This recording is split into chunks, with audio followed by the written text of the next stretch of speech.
Ariel, je voulais vous dire aussi un point. En venant tout à l'heure avec l'équipe, on s'est dit que l'espace éthique, c'est ici. Parce que c'est l'espace de la démocratie. Donc on va vivre l'éthique grâce à vous et je vous remercie infiniment.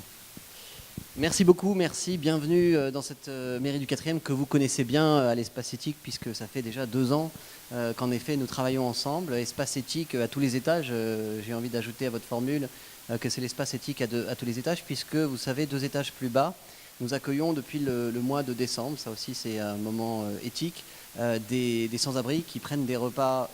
Nous avons avancé constamment, étendu le dispositif qu'avait lancé Dominique Bertinotti il y a 16 ans. Et qu'à présent, nous, depuis hier soir, depuis avant-hier soir, nous avons également ouvert des lits. Repoussé encore un peu plus hier, en donné mon accord pour qu'on en ajoute, faisant un petit peu fi des recommandations. On en a 30 là, 40 un peu plus loin au village Saint-Paul. Et pardon, mais on est beaucoup sur ces sujets-là en ce moment, alors que vous avez vu la température. Et 80 dans un immeuble, on a eu la bonne surprise hier, dans un immeuble du boulevard Morland, qui est promis un très beau projet, mais qui en attendant était vide et donc qu'on a en quelque sorte préempté pour y mettre 80 lits hier. Voilà, donc c'est ça aussi l'espace éthique du 4e arrondissement, c'est la mairie et sous ces espaces-là. Vous, cet espace éthique, vous l'habitez d'une autre manière, puisque on a lancé il y a à peine un mois les états généraux qui accompagnent depuis 2004 la révision des lois bioéthiques. C'est devenu à partir de 2011, je crois même une obligation et c'est bien. Et c'est bien d'encadrer avec des discussions d'experts comme vous l'êtes, avec des débats, la révision de lois bioéthiques sur des sujets qui sont extrêmement importants. Je veux saluer évidemment, mais vous avez aussi votre président Jean-François Delfrécy qui est là, voilà, il est là, je le cherchais. Évidemment, Emmanuel Hirsch, avec qui nous travaillons depuis des années.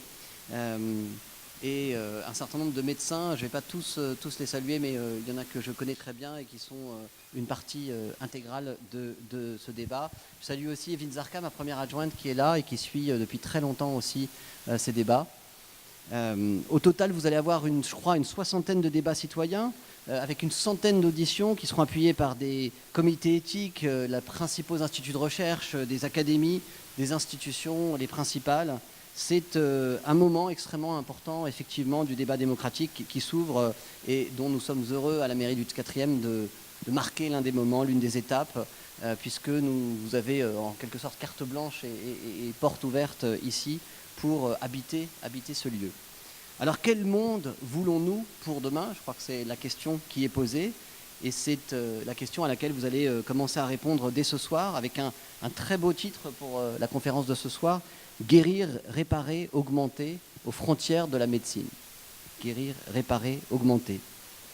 Et vous savez qu'en ces lieux, nous avons déjà accueilli non seulement des débats d'espace éthique, mais des débats sur ces sujets, sur des sujets voisins, notamment des rencontres publiques portant sur la fin de vie. Et certains des sujets auxquels vous allez réfléchir dans les prochains mois se trouvent déjà dans la loi de bioéthique. Par exemple, je pense au cas de la recherche sur l'embryon, les dons ou transplantation d'organes. Mais d'autres ont été proposés par le Comité consultatif national d'éthique. Et c'est le cas, par exemple, de la PMA, de la GPA. Voilà. Ça ne se fait pas, mais je dis un petit mot à ma mère qui est au premier rang et qui a beaucoup travaillé sur ces sujets au sein de l'assistance publique des hôpitaux de Paris. Elle a consacré sa vie. Le développement des neurosciences ou de l'intelligence artificielle qui faisait l'objet de la dernière rencontre qu'on a eue ici il y a à peine quelques mois où vous remettiez à notamment un très connu neuroscientifique des prix de livres de tous ces gens qui contribuent à ce débat. Et enfin, d'autres sujets pourront être proposés par les citoyens eux-mêmes lors de ces états généraux. C'est une particularité qui vaut d'être signalée, je trouve. Et en particulier sur ces sujets, la PMA et de la GPA, nous avons beaucoup d'associations, beaucoup d'acteurs qui sont engagés, en particulier dans notre quartier. Beaucoup de gens qui sont très impliqués dans ces débats et qui seront très heureux de pouvoir venir y participer ici. Alors il y a beaucoup de médecins, je le disais à l'instant, il y a beaucoup de médecins autour de la table. Miguel Benassayag, Hervé Schneeweiss, Maurice Mimoun, Arnold Munich, dont les noms me sont familiers depuis longtemps.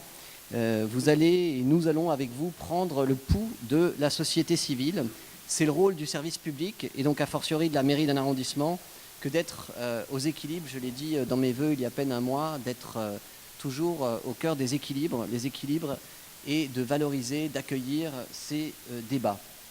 Alors selon la formule qui est consacrée et qu'on utilise à la fin de nos conseils d'arrondissement, ou à la fin du Conseil de Paris, eh bien, mesdames et messieurs, quel monde voulons-nous pour demain? Je vous prie d'en débattre. Merci.